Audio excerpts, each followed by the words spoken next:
risalah Nabi Isa dan Nabi Musa kepada Nabi Muhammad SAW. Melanjutkan estafet dari Taurat, Zabur, Injil kepada Al-Quran. Nah ini yang dimaksudkan.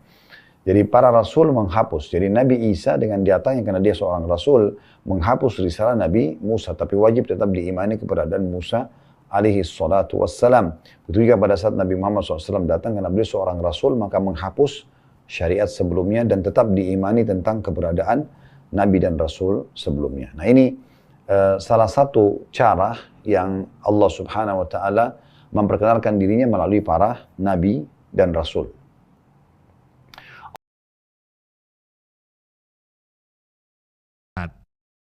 Assalamualaikum warahmatullahi wabarakatuh. Alhamdulillah. Selalu saja lisan kita memuji dan memuja Allah.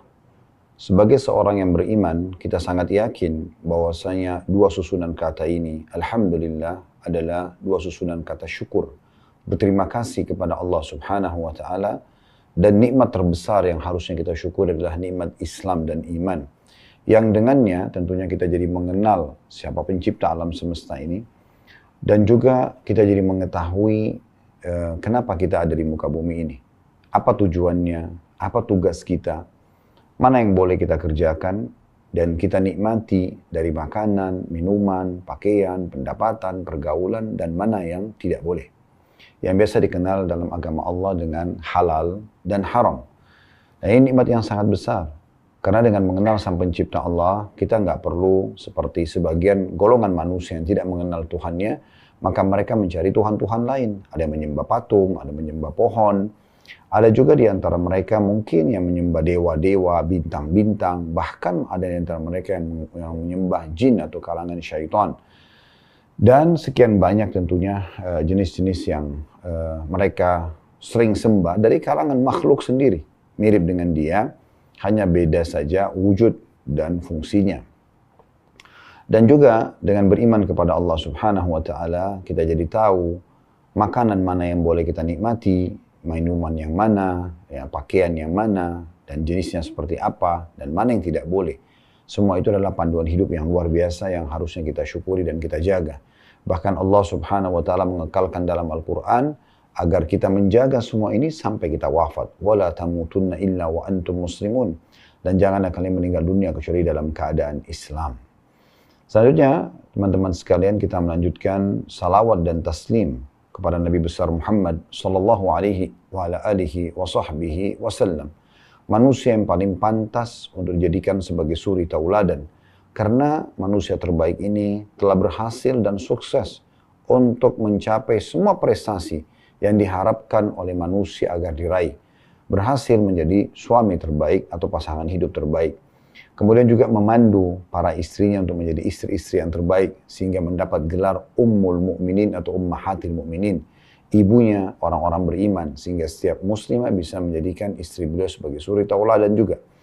Kemudian berhasil menjadi anak terbaik, orang tua terbaik, sahabat terbaik, pebisnis terbaik, politikus terbaik. Semuanya terbaik dan sukses, serta kita akan banyak melihat bagaimana dalam sejarah hidup beliau yang kedepannya insya Allah kita akan bahas secara detail dengan izin Allah Subhanahu Wa Taala, dan semoga Allah ikhlaskan niat kita semuanya.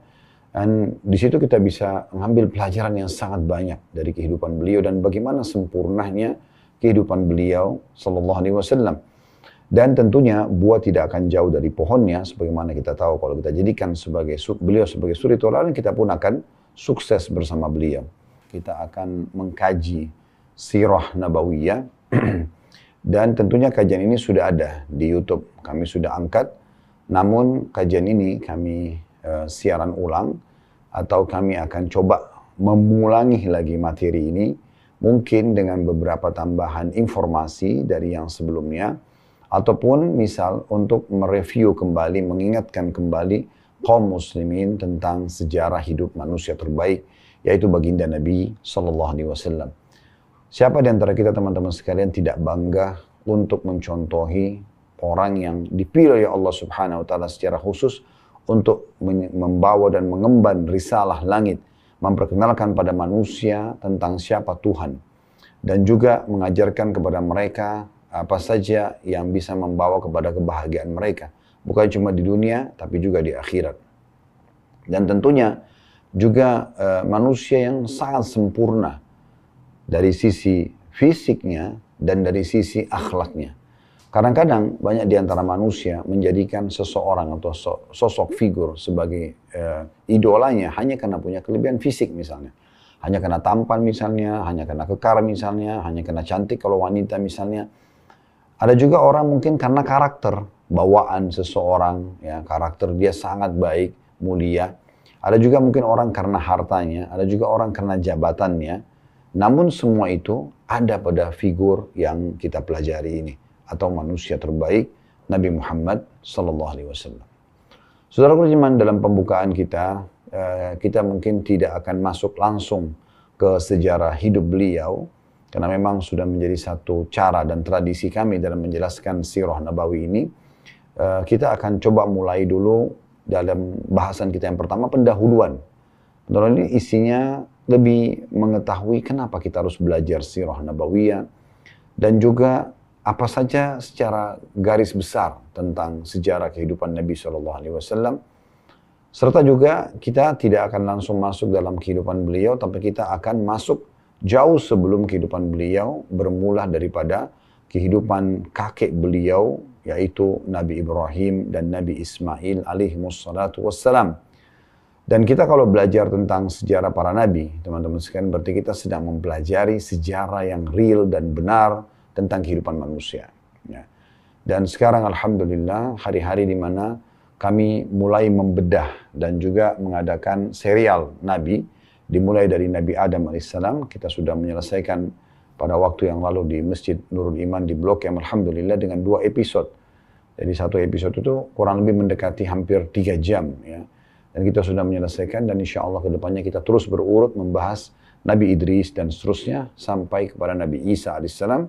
Sementara Nabi Muhammad SAW sendiri yang paling panjang bahasan tentang sejarah beliau. Baik teman-teman sekalian, Allah Subhanahu wa Ta'ala sebagai pencipta, ini pendahuluan kita ya.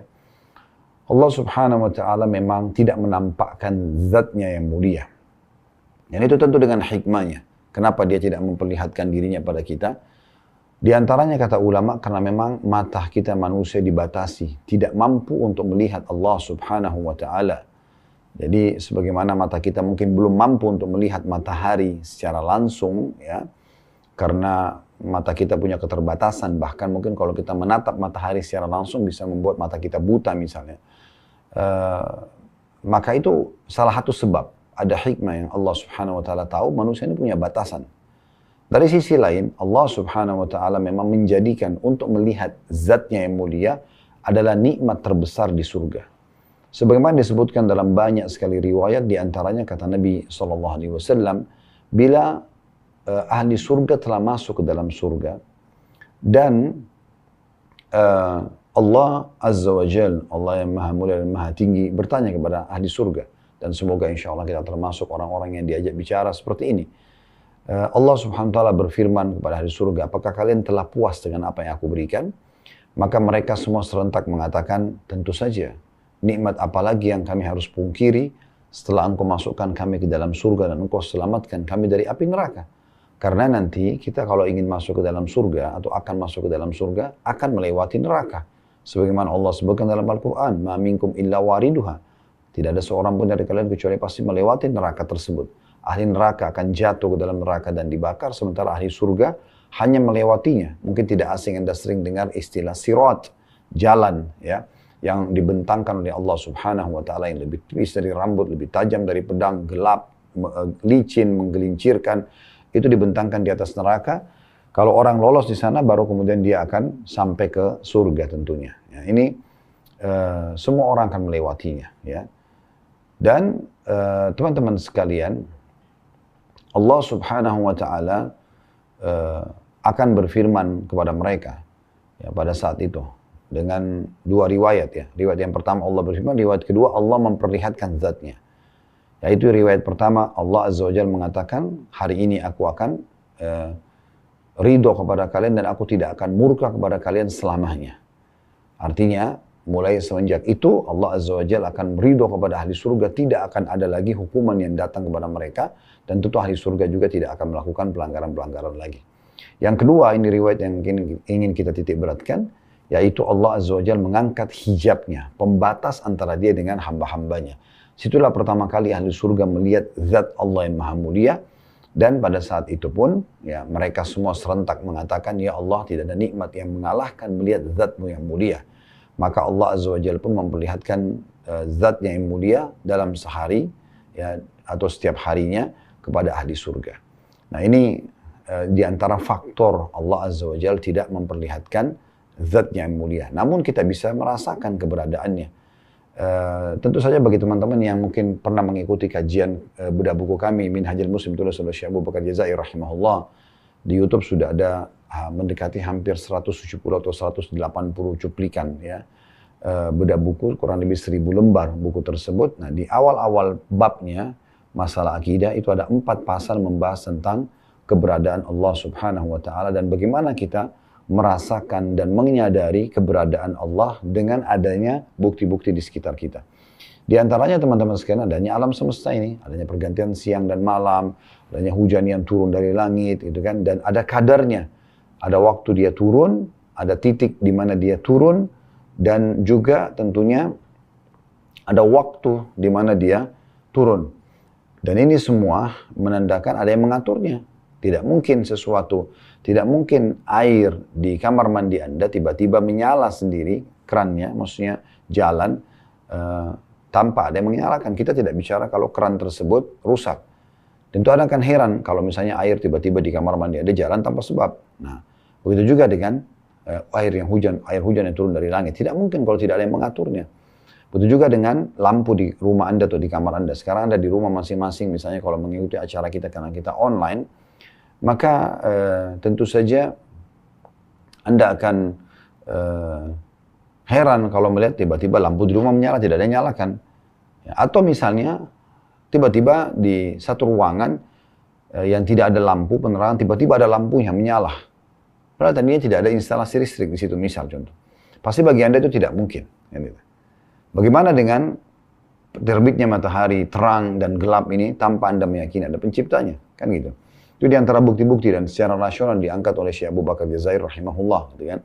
Belum lagi diri kita sendiri, apapun yang ada di sekitar kita, tumbuh-tumbuhan, hewan-hewan, ya, populasinya, warna, corak, karakter dan segala macam. Semua itu sangat kaya yang menunjukkan harus ada yang menciptakan itu. Tidak mungkin tidak ada yang menciptakan. Nah, ini sebagai seorang muslim kita dikerucutkan dan dipandu ada Tuhan satu, la ilaha illallah. Tidak Tuhan yang berhak disembah kecuali Allah, dan kita lihat di langit sana, apapun yang dijangkau oleh mata kita atau tidak dijangkau. Di bumi, di atas bumi, ya, di daratan bumi ini yang bisa dijangkau atau tidak dijangkau oleh mata kita. Dan di kedalaman lautan, kembali kepada kalimat yang mulia itu, la ilaha illallah, la ma'buda bihaqqin illallah. Tidak ada pencipta, tidak ada penguasa, tidak ada pemilik, tidak ada yang menghidupkan, mematikan, yang mengatur. Semua ini kecuali Allah Subhanahu wa ta'ala. Nah, ini memang dasar akidah. Dan memang mayoritas manusia, kurang lebih populasi manusia 7,5 miliar, 6 miliar lebih itu orang beriman kepada Allah Subhanahu wa ta'ala. Walaupun memang ada agama Yahudi, ada agama Nasrani, ada orang Muslim. Sisanya orang yang menyembah berhala, Hindu, Buddha misalnya ya, atau orang ateis, itu jumlahnya sangat sedikit. Artinya mayoritas juga manusia selain yang ada di alam semesta ini mengimani tentang keberadaan Allah Subhanahu wa ta'ala. Adanya kitab-kitab yang turun dari langit membuktikan adanya Allah Subhanahu wa ta'ala. Kita sebagai seorang muslim ada Al-Quran di depan mata kita yang bisa kita baca, dan sekarang alhamdulillah dengan terjemahannya kita bisa mentadabburi ayat-ayatnya, dan kita bisa mempertemukan ya, korelasikan antara ayat tersebut dengan ada atau alam di sekitar kita. Nah, ini semua teman-teman sekalian banyak sekali bukti tentang keberadaan Allah Subhanahu wa ta'ala. Dan Allah ya, untuk menyampaikan kepada ciptaannya, makhluknya, manusia dan jin ya, tentang keberadaannya, dia mengutus para nabi dan rasul. Itulah tujuan mereka diutus kepada kita semuanya. Dan tentunya nabi dan rasul ini ada perbedaan dasar, Bapak Ibu sekalian. Kalau nabi, seseorang yang Allah utus tidak membawa syariat baru, tidak ada hukum baru di situ. Dia cuma menyampaikan apa yang disampaikan oleh nabi dan rasul sebelumnya. Kalau Rasul, seseorang yang Allah utus membawa syariat baru dan menghapus syariat sebelumnya. Makanya kalau kita tanya teman-teman kita Nasrani, apakah Anda yakin orang Yahudi ini beriman kepada Allah? Pasti mereka akan mengatakan, iya. Tetapi mereka tetap dianggap kafir. Kenapa? Karena tidak melanjutkan keimanan mereka dari Nabi Musa alaihissalam dan risalah Taurat kepada risalah Nabi Isa, keberadaan atau diutusnya Nabi Isa alaihissalam dan keberadaan Injil. Maka estafet ini harus berlanjut. Begitu juga Anda, di antara kaum muslimin tentunya, saya dan Anda muslimin yang mengikuti acara ini, maka kita berkeyakinan selain orang Islam adalah orang kafir. Kafir istilah lawan orang beriman ya. Itu karena mereka tidak melanjutkan estafet keimanan mereka dari risalah Nabi Isa dan Nabi Musa kepada Nabi Muhammad SAW. Melanjutkan estafet dari Taurat, Zabur, Injil kepada Al-Quran. Nah ini yang dimaksudkan. Jadi para rasul menghapus. Jadi Nabi Isa dengan datangnya karena dia seorang rasul menghapus risalah Nabi Musa. Tapi wajib tetap diimani keberadaan Musa alaihi salatu wassalam. Begitu juga pada saat Nabi Muhammad SAW datang karena beliau seorang rasul maka menghapus syariat sebelumnya dan tetap diimani tentang keberadaan Nabi dan Rasul sebelumnya. Nah ini salah satu cara yang Allah Subhanahu wa Ta'ala memperkenalkan dirinya melalui para nabi dan rasul. Allah Subhanahu wa Ta'ala, saudaraku seiman, mengutus kurang lebih 124.000 nabi. 124.000 nabi, diantaranya 313 rasul. Tentu ada juga beberapa riwayat menyebutkan 315 rasul. Ya. Tapi intinya jumlahnya ya adalah 124.000 nabi di antara 313 rasul. Yang wajib Anda imani ya, dan Anda pelajari sejarahnya itu adalah 25 nabi dan rasul. Ini yang disebutkan namanya dalam Al-Quran. Mereka adalah dimulai dari Adam alaihissalam yang pertama, kemudian Idris yang kedua, kemudian Nuh yang ketiga, yang keempat Hud, yang kelima Saleh, yang keenam Ibrahim, yang ketujuh Lut, yang kedelapan Ismail, yang kesembilan adalah Ishak, yang kesepuluh Yakub, yang ke-11 Yusuf, yang ke-12 Ayub, yang ke-13 Shu'aib, yang ke-14 Musa, yang ke-15 Harun, yang ke-16 Zulkifli, 17 Daud, 18 Sulaiman, 19 Ilyas, ya, 20 Ilyasa, 21 Yunus, 22 Zakaria, 23 Yahya, 24 Isa, dan 25 Muhammad alaihi wassalatu wassalam. Dan dari 25 Nabi dan Rasul ini, ada 5 nabi pilihan lagi. Dikenal dengan ulul azm. Atau ya mereka pemimpin para nabi-nabi dari 25 nabi atau dari 124.000 nabi dan rasul tadi. Mereka adalah Nuh, Ibrahim, Musa, Isa, dan Muhammad alaihi wassalatu wassalam. Nuh, ya, Ibrahim, Musa, Isa, dan Muhammad alaihi wassalatu wassalam. Allah Subhanahu wa Ta'ala menyebutkan di dalam surah Al-Ahzab, surah nomor 33 ayat 7, wa id akhadna minan nabiyyina mitsaqahum wa minka wa min Nuhin wa Ibrahim wa Musa wa Isa bin Maryam wa akhadna minhum mitsaqan ghalidha. Dan ingatlah ketika kami mengambil perjanjian dari nabi-nabi dan dari kamu hai Muhammad, ini ulul azm ya. Kemudian dari Nuh, Ibrahim, Musa dan Isa putra Maryam, dan kami telah mengambil dari mereka perjanjian yang teguh. Tentu dari 25 Nabi dan Rasul, kenapa kita sebutkan angka 25, dan ulama menjelaskan masalah itu karena memang hanya ini yang disebutkan secara langsung namanya dalam Al-Quran. Ya. Sementara yang tidak disebutkan nama-namanya cukup banyak. Karena tadi jumlahnya 124.000 Nabi. Dan Allah Subhanahu Wa Ta'ala menyebutkan dalam surah Ghafir, surah nomor 40 ayat 78, وَلَقَدْ أَرْسَلْنَا رُسُلًا مِنْ قَبْلِكَ مِنْهُمْ مَنْ قَصَصْنَا عَلَيْكَ وَمِنْهُمْ مَنْ لَمْ نَقْصُصْ عَلَيْكَ وَمَا كَانَ لِرَسُولٍ أَنْ يَأْتِيَ بِآيَةٍ إِلَّا بِإِذْنِ اللَّهِ فَإِذَا جَاءَ أَمْرُ اللَّهِ قُضِيَ بِالْحَقِّ وَخَسِرَ هُنَالِكَ الْمُبْطِلُونَ. Yang artinya, dan sungguhnya telah kami utus beberapa orang rasul sebelum kamu, hai Muhammad. Di antara mereka ada yang kami ceritakan kepadamu. Dan di antara mereka ada pula yang tidak kami ceritakan kepadamu. Kalau kepada Nabi Muhammad SAW saya tidak diceritakan, apalagi kepada kita. Ya. Tidak dapat bagi seorang Rasul membawa satu mukjizat, melainkan dengan seizin Allah. Maka apabila telah datang perintah Allah, diputuskanlah semua perkara dengan adil, maksudnya hari kiamat nanti, dan ketika itu rugilah orang-orang yang berpegang kepada batil. Mengerucut lagi teman-teman, saudaraku seiman, dari 5 Nabi Ulul Azam ini adalah Nabi Muhammad alaihi salatu wassalam. Ya, ini Nabi, ini pimpinan para Nabi, sudah. Bahkan pemimpin anak Adam semuanya. Di dalam hadis Bukhari, kata Nabi SAW, ya, Ana sayyidu wala Adam wala fakhr. Aku adalah pemimpin seluruh anak Adam. Tidak terkecuali dan tidak ada kesombongan di dalam hal tersebut. Allah Subhanahu wa taala mengutus nabi-nabi dan rasul sebelum Nabi Muhammad SAW khusus untuk kaumnya saja, ya. Dan bisa saja satu nabi atau rasul sezaman, ya. Cuman memang mereka beda tempat, ya. Dan Nabi Muhammad SAW itu justru sendirian. Dan semua nabi-nabi diutus untuk kaumnya, sementara Nabi Muhammad SAW diutus untuk alam semesta ini. Sebagaimana Nabi SAW mengatakan dalam hadis yang sahih, sesungguhnya aku diutus untuk seluruh, ya, sesungguhnya nabi-nabi sebelumku diutus untuk kaumnya dan aku diutus untuk seluruh alam semesta. Dan tidak ada nabi yang sezaman dengan Nabi Muhammad SAW, tapi nabi-nabi yang lain tentunya ada yang sezaman. Kita tahu, Bapak Ibu mungkin tidak asing sering membaca surah Al-Kahfi di malam Jumat, ya, atau di hari Jumat. Karena kata Nabi SAW, siapa yang membaca surah Al-Kahfi di hari Jumat, maka Allah akan menjadikan baginya cahaya antara dia sama Baitul Atiq atau Ka'bah. Ya. Intinya, surah Al-Kahfi tidak asing bagi kaum muslimin, surah nomor 18 dalam Al-Quran. Karena ini setiap pekan kita dianjurkan untuk membacanya. Nah, di situ ada kisah tentang Nabi Musa alaihissalam dengan nabi lain namanya Khidir. Walaupun Khidir ini tidak disebutkan namanya dalam Al-Quran dan tidak masuk dalam hitungan yang 25 karena Al-Quran tidak menyebutkan namanya, namun pernah disebutkan di dalam hadis-hadis yang sahih dari Nabi SAW. Tapi di masa Nabi Musa ada yang sezaman dengan beliau, saudaranya sendiri Nabi Harun, bahkan satu lokasi dakwah, satu titik dakwah juga, satu kaum yang didakwakan itu Bani Israel. Namun ada Nabi lain, Nabi Khidir hidup di wilayah yang berbeda. Kita tahu sebelumnya ada Nabi Ibrahim alaihissalam dengan ponakannya Nabi Lut. Nabi Ibrahim lokasi dakwanya 3, Babilonia di Irak, kemudian Palestina di negeri Syam dan Mekah. Ya.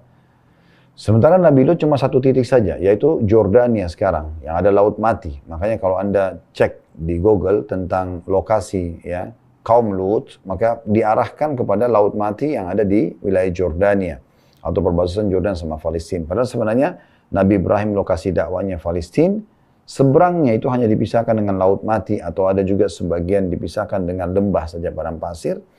Maka jadi ada sebagian Laut Mati, sebagian lembah padang pasir. Di wilayah sebelahnya Nabi Ibrahim di Palestina, di sebelahnya Jordan itu Nabi Lut alaihissalam. Ya. Jadi mereka zaman. Di zaman Nabi Isa alaihissalam juga ada paman beliau Nabi Zakaria dan juga sepupu beliau Nabi Yahya. Nah ini berarti mereka sezaman. Tapi Nabi Muhammad SAW diutus, ya, sendiri beliau itu untuk seluruh alam semesta. Sebagaimana Allah sebutkan dalam Al-Quran, وَمَا أَرْسَلْنَاكَ إِلَّا رَحْمَةً لِلْعَالَمِينَ. Kami nggak utus kaum Muhammad kecuali untuk, ya, menjadi petunjuk untuk seluruh alam semesta ini. Ya. Dan juga tentunya tidak ada nabi yang sezaman dengan beliau, karena antara Nabi Muhammad SAW dengan nabi-nabi sebelum beliau, nabi terakhir sebelum itu Nabi Isa AS, jaraknya itu 600 tahun. Jaraknya 600 tahun. Baik teman-teman sekalian, lebih dalam lagi kita membahas tentang masalah ini. Jadi kita akan mempelajari tentang figur manusia terbaik, pemimpin para anak Adam, gitu kan. Juga tentunya beliau adalah penutup, Nabi dan Rasul, tidak lagi utusan setelah beliau. Dan semua lini kehidupannya diisi dengan kesempurnaan hidup. Bermula kita akan coba singgung misalnya dari sisi khalq dan khuluq. Khalq artinya ciptaan. Ya. Disebutkan bahwasanya Nabi Muhammad SAW memiliki kesempurnaan fisik. Sebagaimana disebutkan dalam hadis Bukhari, kalau Nabi SAW itu berkulit putih bersih. Dan saking putihnya sampai pipinya kemerah-merahan. Sallallahu Alaihi Wasallam.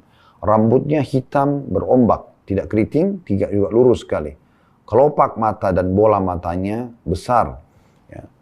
dan yang warna hitam-hitam pekat, yang putih-putih bersih. Bulu matanya lebat, ya. Dan beliau juga memiliki alis yang sangat tebal, berbentuk seperti busur panah.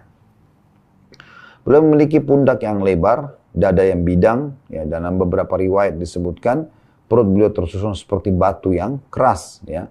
Dan beliau memiliki, atau di tubuh beliau dipenuhi dengan bulu, jenggot beliau kasif. Kasif itu panjang sampai ke dada beliau sallallahu alaihi wasallam, dan daerah tangan, ya, daerah betis, itu dada semuanya ya dipenuhi dengan bulu.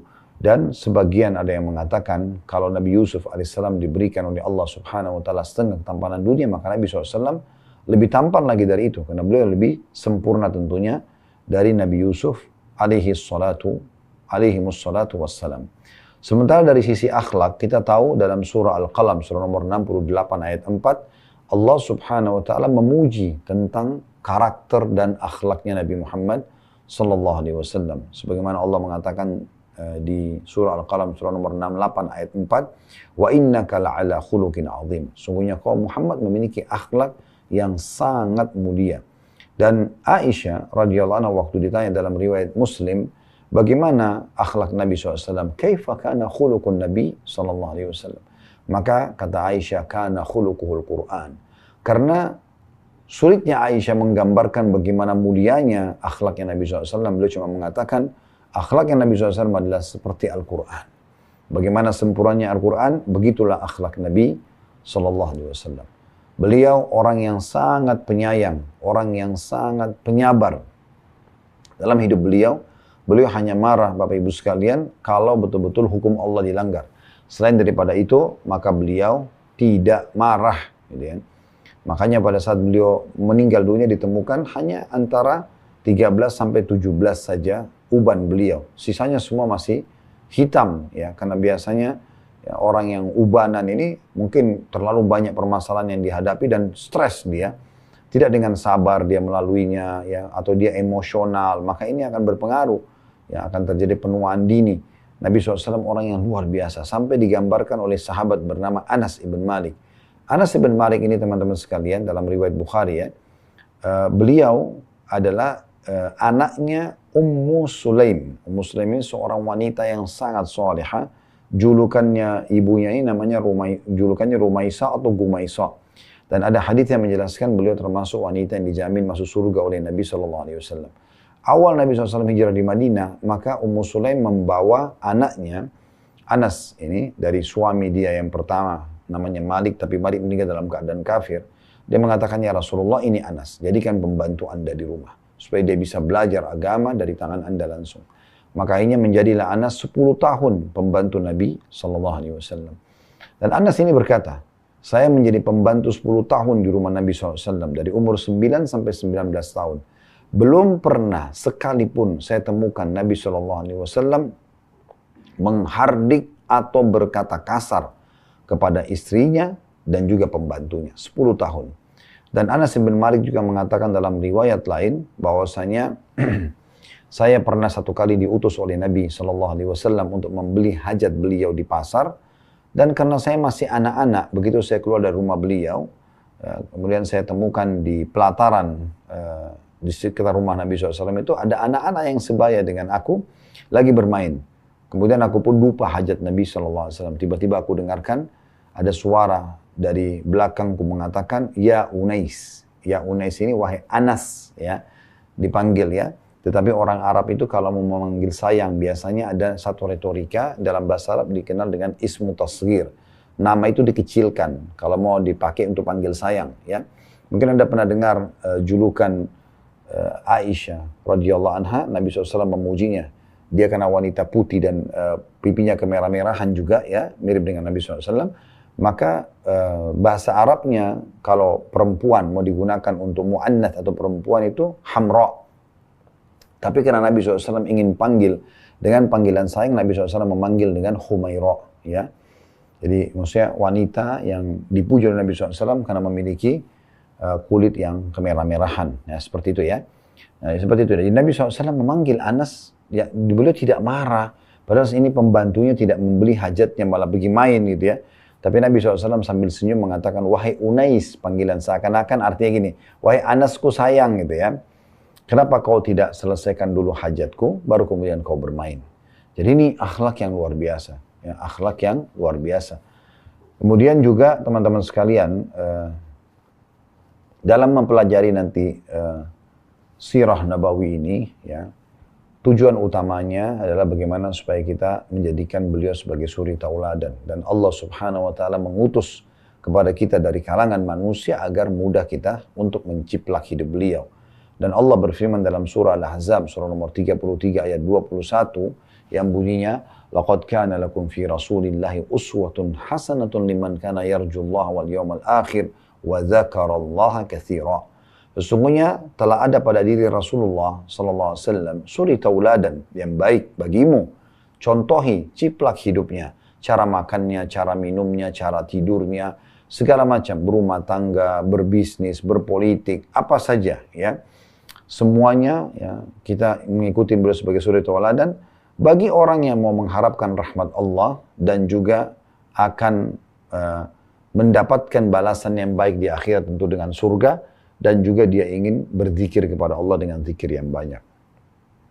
Dengan mempelajari sejarah manusia terbaik ini atau Nabi SAW yang dipilih langsung oleh Allah Subhanahu Wa Taala, ya, banyak sekali manfaat-manfaat yang akan didapatkan. Nah sekarang kita coba susun per poin ya, manfaat dari mempelajari sirah Nabawi ini. Apa kira-kira manfaatnya? Karena ibu dan bapak sekalian yang hadir dalam acara kita ini, kalau memahami tujuan dan manfaat apa yang saya dapatkan, maka nanti akan lebih memotivasi untuk ikut dan partisipasi terus mempelajari sampai akhir sejarah kisah yang kita ingin sampaikan, gitu ya. Oleh karena itu teman-teman sekalian, kita butuh mengetahui, Anda kalau mau melakukan satu aktivitas, Anda akan terus semangat untuk meneruskan sampai di garis finishnya. Itu kalau Anda tahu ya apa yang Anda dapatkan di situ, itu sudah umum ya. Oleh karena itu kita perlu menyampaikan apa yang kita dapatkan kalau kita mempelajari sirah Nabawi. Dan umumnya semua ya, amalan ibadah dalam Islam pasti ada janji positif. Biasa kalau dalam ceramah itu dikenal dengan istilah fadilah, keutamaan ya. Jadi saya selalu sarankan jemaah kami di pengajian, jangan Bapak Ibu kerjakan jenis ibadah apapun kecuali Anda sudah mencari tahu apa yang Anda dapatkan kalau Anda kerjakan. Misalnya Anda mau sholat malam, Anda punya hak dalam Islam untuk bertanya ya, kira-kira saya kalau sholat malam dapat apa? Saya kalau sholat duha dapat apa? Saya kalau puasa dapat apa? Semua itu Anda punya hak untuk Anda tanyakan. Karena memang Allah Subhanahu Wa Taala menjanjikan di semua jenis ibadah itu, semuanya ya dijanjikan hal-hal yang merupakan balasan ya kepada kita yang pasti kita akan dapatkan. Karena Allah berfirman tentang dirinya, innallaha la yukhliful mi'ad. Allah tidak akan pungkiri janji-janjinya. Yang paling pertama tentunya yang bisa kita dapatkan nantinya kalau kita belajar sirah Nabawi adalah kita lebih mengenal ya pribadi beliau. Karena memang kita kalau mau belajar dari seseorang atau menjadikannya sebagai idola, kita harus tahu apa kira-kira ya sejarah hidup orang ini sehingga kita tertarik untuk terus mempelajarinya. Bagaimana kita akan mempelajari lebih dalam nanti di awal sekali pernikahan ayahnya Abdullah dengan ibunya Aminah, dan baru saja 6 bulan berjalan pernikahan dan Aminah hamil, maka meninggallah Abdullah, kemudian Aminah pun berjalan sendiri sampai melahirkan Nabi SAW. Dan bagaimana prosesi melahirkannya Aminah, kejadian-kejadian besar apa yang terjadi pada saat melahirkan Nabi Muhammad SAW. Karena banyak sekali kejadian yang unik pada saat itu ya. Nanti akan kita paparkan panjang lebar dalam kajian kita tentunya. Tentang masalah Nabi SAW lahir dalam kondisi sudah terkhitan. Nabi SAW lahir tentunya dengan sangat muda sehingga Aminah tidak merasakan sakit. Kemudian Nabi SAW juga lahir itu menengadahkan wajahnya ke langit seakan-akan berdoa. Ya, Nabi SAW juga lahir dalam kondisi tali pusarnya sudah tidak ada ya. Dan banyak sekali kejadian-kejadian di masa hidup Nabi SAW atau di masa kelahiran Nabi SAW yang akan kita lihat nanti. Dan setelah beliau lahir, bagaimana prosesi beliau akhirnya disusui oleh Halimah Sa'diyah. Karena tradisi pada masa itu orang-orang di Mekah, mereka suka anak-anak atau bayi mereka disusuin oleh wanita-wanita Badui dari padang pasir, karena wanita-wanita ini memiliki fisik yang sehat. Dan berarti secara otomatis asinya pun itu berkualitas gitu ya. Setelah itu nanti yang kita sebutkan di antara hikmah-hikmah kenapa orang-orang Arab itu berharap anak-anaknya dibawa ke padang pasir oleh wanita-wanita Badui, yang kemudian wanita-wanita ini menyusui anak-anak mereka. Ya. Selain fisik mereka kuat, juga untuk mempelajari kemurnian bahasa Arab atau dikenal dengan bahasa Fusha. Nanti insya Allah akan kita paparkan itu. Setelah dia, Nabi SAW tumbuh besar sampai 2 tahun, disusui oleh Halimah, dan ternyata itu mendatangkan keberkahan yang sangat banyak. Halimah yang tadinya miskin menjadi kaya raya. Dan itu juga akan ada penyampaian tentang kisah bagaimana uniknya ya Halimah bisa menjadi kaya. Kemudian juga bagaimana prosesi pembelahan dada Nabi SAW, orang lebih di umur 6 tahun ya, oleh 2 malaikat yang mengeluarkan bongkahan berwarna hitam dari dada Nabi SAW, dikenal dengan pembelahan dada. Kemudian lalu Halimah pun mengembalikan Nabi SAW kepada ibunya Aminah, dan setelah diterima, Aminah sempat membawa Nabi SAW menuju ke Madinah untuk bertemu dengan keluarga ibunya yang dikenal dengan suku Najjar di Madinah. Setelah kembali silaturahim dengan keluarga ke wilayah Mekah, tepatnya di satu wilayah namanya Rabwah, disitulah meninggal ibu Nabi SAW. Jadi dalam umur 6 tahun Nabi SAW sudah yatim piatu, ayah dan ibunya sudah meninggal. Kemudian setelah itu dari umur 6 tahun sampai 8 tahun tumbuh besar di tangan kakeknya Abdul Muttalib, dan disinilah Nabi SAW belajar tentang kepemimpinan. Karena hampir setiap hari Abdul Muttalib duduk di majelisnya sebagai pemimpin Mekah, dan nanti akan kita paparkan juga tentunya rahasia kenapa bisa Abdul Muttalib menjadi pemimpin atau raja Mekah ya sebelum lahirnya Nabi Muhammad SAW. Dan akhirnya Abdul Muttalib itu selalu tiap hari duduk dalam satu majelis dan dikelilingi oleh tokoh-tokoh Quraisy, dan dia selalu memecahkan permasalahan-permasalahan mereka. Dan Nabi SAW selalu hadir selama 2 tahun di situ. Kata ahli sejarah tujuannya agar beliau tahu dan mempelajari bagaimana kedepannya memecahkan permasalahan-permasalahan di tengah-tengah masyarakat. Kemudian setelah 8 tahun kakeknya Abdul Muttalib meninggal dunia, dan nanti juga akan kita ceritakan tentang Abdul Muttalib ini, siapa sebenarnya namanya, kenapa namanya Abdul Muttalib, ada cerita sendiri tentunya yang akan kita paparkan nanti insya Allah. Kemudian setelah itu, dari umur 8 tahun sampai umur 25 tahun, beliau tinggal bersama pamannya Abu Talib. Dan kebetulan Abu Talib ini karena orang miskin dan memiliki anak yang banyak, maka di umur 8 tahun itulah mulai Nabi SAW bekerja sebagai penggembala kambing, yang pada masa itu profesi menggembala kambing adalah profesi yang sangat baik, sangat mulia gitu ya. Profesi yang sangat baik dan sangat mulia, karena memang profesi ini ya, pada waktu itu di Mekah sangat terkenal gitu ya, dan mendatangkan income. Orang-orang rata-rata rumah-rumah masyarakat waktu itu punya gembalaan domba, dan mereka butuh orang yang amanah yang akan menjaga domba-domba mereka dari serangan serigala dan yang lainnya gitu ya. Hewan-hewan, dan juga diberikan makan yang cukup sehingga gembalaan tersebut berkembang biak. Dan pada saat itu Nabi SAW mengembala domba, ya, mengembala domba. Dan akhirnya beliau punya income, dan dari situlah beliau membantu pamannya yang dalam kondisi miskin. Terus saja berjalan, Nabi SAW sudah punya income pada saat itu dari 8 sampai umur 21 tahun. Sebagian riwayat menyebutkan sampai umur 25 tahun. Ya. Yang jelas Nabi SAW mengatakan dalam hadis Bukhari, tidak ada seorang Nabi pun kecuali pasti mengembala domba. Dari umur 21 tahun sampai umur 40 tahun di masa kenabian, kurang lebih 19 tahun. Kalau tadi mengembala kambing sekitar 13 tahun. Dari umur 8 sampai 21, sekitar 13 tahun.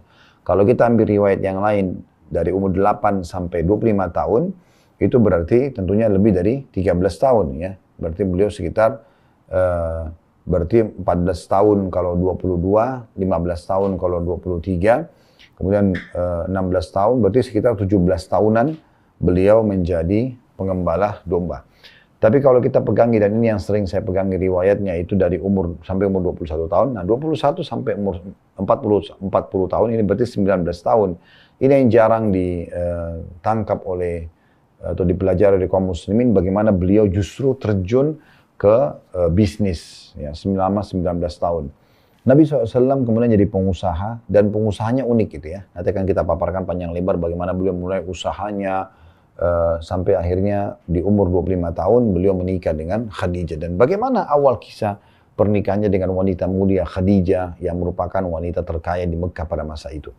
Kemudian setelah menikah, Allah Subhanahu wa taala mengaruniahi Nabi SAW 6 orang anak dari Khadijah yang berumur 40 tahun di masa itu. Waktu Nabi SAW berumur 25 tahun. Dan dari anak-anak ini tentunya ada 6 orang ini, ada 2 laki-laki dari Khadijah ya. Itu Al-Qasim dan Abdullah. Ini semua meninggal waktu masih bayi. Dan ada 4 anak perempuan, Ruqayyah, Ummu Kalthum, Zainab, dan Fatimah. 3 anak perempuan ini dan 2 anak laki-laki tadi meninggal di masa hidup Nabi SAW. Kecuali Fatimah, Fatimah nanti akan meninggal 1 tahun setelah meninggalnya Nabi SAW. Tentu Nabi SAW punya anak 7. 6 dari Khadijah dan 1 dari Maria. Dari Maria, Ibrahim namanya juga meninggal waktu masih bayi. Nabi SAW, teman-teman sekalian, sangat dicintai oleh penduduk Mekah. Bahkan mereka memberikan julukan Al-Amin, ya, orang yang sangat terpercaya. Nanti juga akan kita paparkan panjang lebar. Kenapa beliau diberikan julukan Al-Amin? Apa awal kisahnya? Kenapa bisa keluar julukan ini? Dan bagaimana penduduk Mekah sangat percaya dengan Nabi SAW, dan itu terbukti terutama pada saat terjadinya renovasi besar-besaran Ka'bah, dan mereka suku-suku Arab Quraisy pada saat itu di Mekah mereka bertikai siapa di antara mereka yang akan meletakkan Hajar Aswad di tempatnya. Hampir saja terjadi pertumpahan darah, dan akhirnya mereka sepakat siapapun yang masuk dari pintu Bani Syaibah, pintu utamanya Mekah, maka dia akan dipilih menjadi hakim. Subhanallah, semua mata menuju ke pintu itu, dan ternyata yang masuk di pintu Nabi Muhammad SAW, dan serentak penduduk Mekah mengatakan, As-Sadiqul Amin, As-Sadiqul Amin radina. Orang yang jujur dan terpercaya, orang yang jujur dan terpercaya, kami sudah ridho. Maka Nabi SAW pun menjadi penengah setelah hampir saja mereka saling menumpahkan darah, berebut siapa yang meletakkan Hajar Aswad kembali ke tempatnya. Tentu kisah lengkapnya akan kami sampaikan nanti, atau kita akan bahas nanti ke depannya. Ya. Ini tentunya di antara kisah-kisah, dan kemudian Nabi SAW di umur 40 tahun diutus menjadi Nabi. Bagaimana prosesi awal beliau diutus jadi Nabi tentunya ya. Bagaimana kejadian yang sangat dahsyat di Gua Hira, di Jabal Nur. Kemudian juga wahyu di ayat pertama dalam surah Al-Alaq turun itu seperti apa prosesinya. Jibril datang dalam postur aslinya sebagai malaikat. Kemudian Nabi SAW pun akhirnya dinobatkan menjadi Nabi. Nah, nanti kita akan pelajari semua panjang lebar itu tentunya ya. Dan Allah Subhanahu wa taala memerintahkan kita untuk ya mengimani semua yang berhubungan dengan sejarah hidup beliau, sampai tentunya beliau jadi Nabi di umur 40 tahun, dan beliau tinggal selama 13 tahun di Mekah setelah penobatan jadi Nabi, yaitu dari umur 40 sampai 53 tahun. 10 tahun pertama semua terjadi penolakan yang sangat luar biasa dari penduduk Mekah, gitu kan. Dan kita akan ceritakan panjang lebar siapa saja yang menjadi penolak dakwah Nabi SAW, siapa saja yang beriman di saat itu, bagaimana gejolak yang terjadi di kota Mekah ya pada masa 10 tahun itu. Dan karena Nabi SAW setelah 10 tahun melihat sepertinya tidak ada hasil dari mendakwahi orang-orang Quraisy. Karena dari 10 tahun berdakwah itu yang beriman di Mekah itu hanya 153 orang. 70 orang tinggal bersama Nabi SAW di Mekah, dan 83 orang itu menuju ke Ethiopia atau Habasyah, di mana mereka memang di sana menyelamatkan agama mereka. Nanti akan kita ceritakan juga tentang kisah hijrah mereka insya Allah, dan bagaimana terjadi dialog antara Amr bin As, salah satu utusan orang-orang Quraisy yang ingin menjemput 73 sahabat atau 83 sahabat yang hijrah di Ethiopia yang dipimpin oleh Ja'far bin Abi Thalib, sepupu Nabi SAW, kakaknya Ali bin Abi Thalib yang lebih tua 10 tahun dari Ali. Dan bagaimana dialog ini menjadi penyebab masuk Islamnya raja yang sangat kuat pada masa itu, yaitu Najasyi, yang sahabat bernaung di bawah kerajaannya di Ethiopia. Kemudian tentu teman-teman sekalian, Nabi SAW waktu itu dihibur oleh Allah SWT dengan dua kejadian besar, karena penduduk Mekah menolak dakwah beliau. Di musim haji beliau juga menawarkan agama Islam kepada pemimpin-pemimpin suku yang mau melindungi beliau dan Islam, tapi tidak ada yang menerima. Maka Allah SWT menghibur dengan dua kejadian besar, yaitu masuk Islamnya jin Nusaybin. Nanti akan kita paparkan panjang lebar bagaimana prosesi masuk Islamnya jin Nusaybin, riwayat yang menceritakan tentang jin-jin ini yang datang, kemudian mendengarkan ayat Al-Quran dan mereka beriman. Dan yang kedua, kejadian Isra dan Mi'raj. Ini di tahun ke-11 dari masa kenabian. Terus saja terjadi kejadian-kejadian yang luar biasa, yang spektakuler dalam hidup beliau setelah tentunya Isra Mi'raj, ya, ini kejadian yang sangat besar, sampai akhirnya tibalah masa hijrah ke kota Madinah setelah 13 tahun berdakwah di Mekah. Dan kita akan sebutkan nanti sebab-sebab kenapa beliau hijrah ke Madinah, ya, dan kaum yang nanti disebut dengan Ansar dari suku Aus dan Khazraj bertemu beliau di musim haji, bagaimana prosesi pertemuan dan akhirnya terbukalah pintu untuk hijrah ke kota Madinah. Akhirnya beliau setelah itu menghabiskan 10 tahun masa hidup beliau di kota Madinah, dan disitulah masa turunnya ayat-ayat Al-Quran yang berhubungan dengan ahkam atau hukum-hukum. Jadi diperintahkannya puasa Ramadan, yaitu di fase Madinah, sebelum perang Badr di tahun 2 Hijriah. Kemudian juga jihad, ya, hukum jihad juga disyaratkan di Madinah. Kemudian hukum zakat, gitu kan, hukum haji, ya, dan umrah, gitu kan, itu semua hukum-hukum turunnya justru di kota Madinah. Karena di Mekah memang fase turunnya ayat-ayat Makkiyah yang berhubungan dengan masalah tauhid kepada Allah Subhanahu wa taala, mengingatkan tentang kematian, mengingatkan tentang umat-umat sebelum kita, kemudian mengingatkan tentang surga dan neraka agar mereka beriman kepada Allah terlebih dahulu. Nah, itu. Dan kita memang diharuskan beriman kepada risalah Nabi Muhammad SAW agar kita mendapatkan petunjuk, ya, sebagaimana, dan mempelajari, tentu salah satu beriman pada risalahnya dan mempelajari sejarah sebagaimana tadi kita berikan gambaran umumnya, ya. Nanti kita akan lebih masuk secara detail.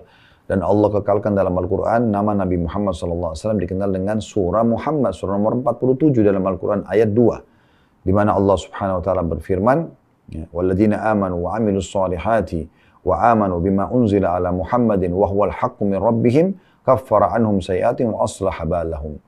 Dan orang-orang mukmin dan beramal saleh, orang-orang yang beriman dan beramal saleh dan beriman kepada apa yang diturunkan kepada Muhammad SAW, dan itulah hak atau kebenaran dari Tuhan mereka, maka Allah akan menghapuskan kesalahan-kesalahan mereka dan juga memperbaiki keadaan mereka.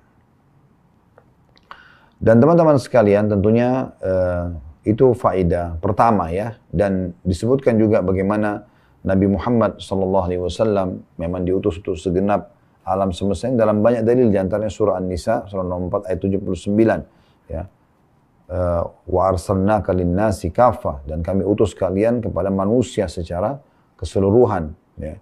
Dan juga beliau diutus oleh Allah SWT untuk membawa berita gembira kepada orang-orang yang beriman bahwasanya mereka akan bahagia di dunia, dapat panduan hidup, mereka akan selamat di akhirat, dan juga sebagai pemberi peringatan dan ancaman bagi orang yang kafir. Sebagaimana Allah katakan dalam surah Saba surah nomor 34 ayat 28.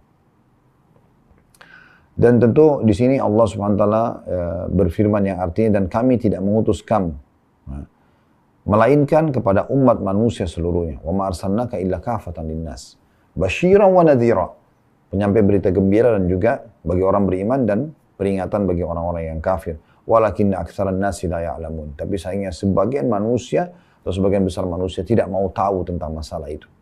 Makanya saya sangat merespon pada saat memang ada permintaan untuk kita mengkaji tentang sejarah hidup beliau ini, karena memang banyak manusia yang tidak mau tahu tentang masalah ini, ya. Bagi mereka apa sih? Untuk apa tahu sejarah, gitu kan? Untuk apa mengetahui dan mempelajari? Sudahlah, cukup kita tahu Nabi Muhammad ini seorang nabi. Padahal sebenarnya dengan mempelajari sejarah beliau banyak sekali manfaat-manfaat yang bisa kita dapatkan, gitu ya. Kemudian selanjutnya faedah daripada mempelajari sirah nabawiyah, ya.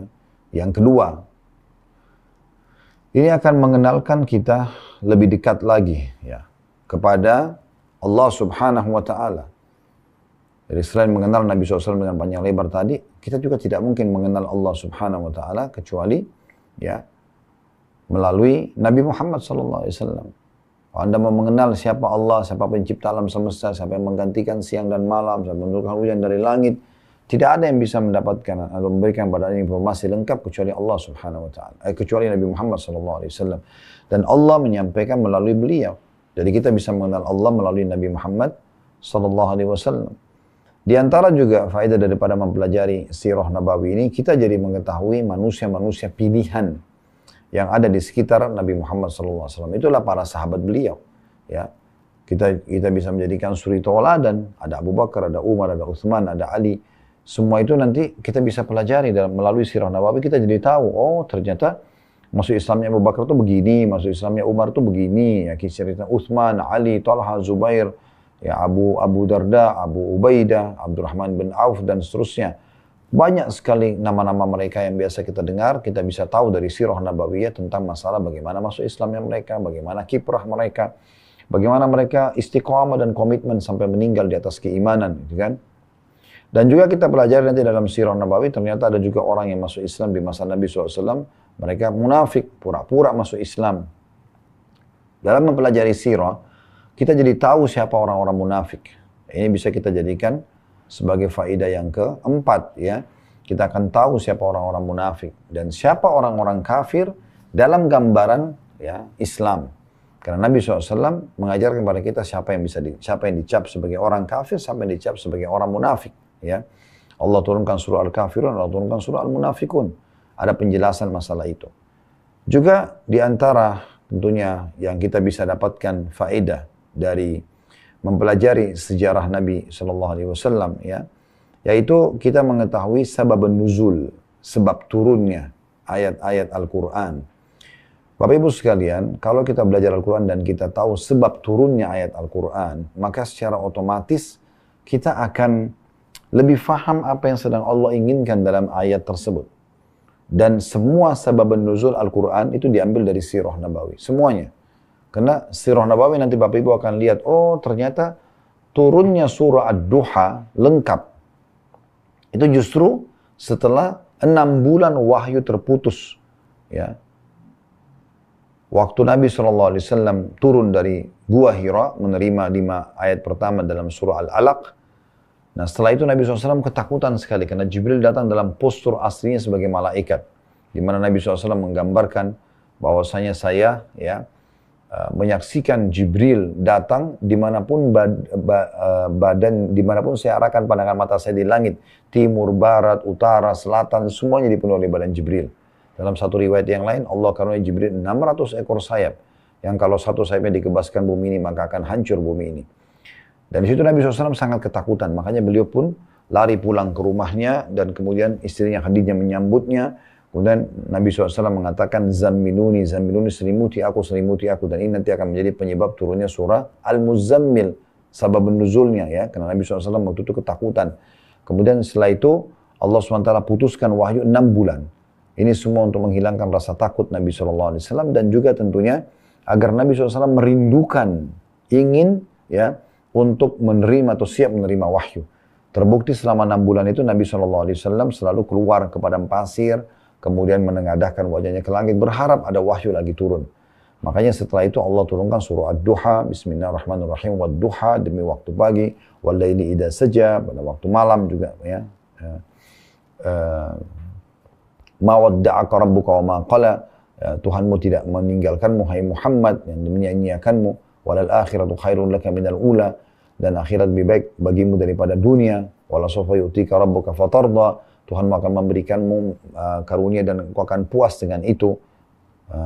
Alam yajidika yatiman fa'awa, bukankah dia telah menemukan kamu dalam kondisi yatim, kemudian dia melindungimu. Wajadaka dhallan fahada, menemukanmu dalam kondisi sesat, tidak mengenal Tuhanmu, tidak kenal agama Islam, lalu kau diberikan petunjuk.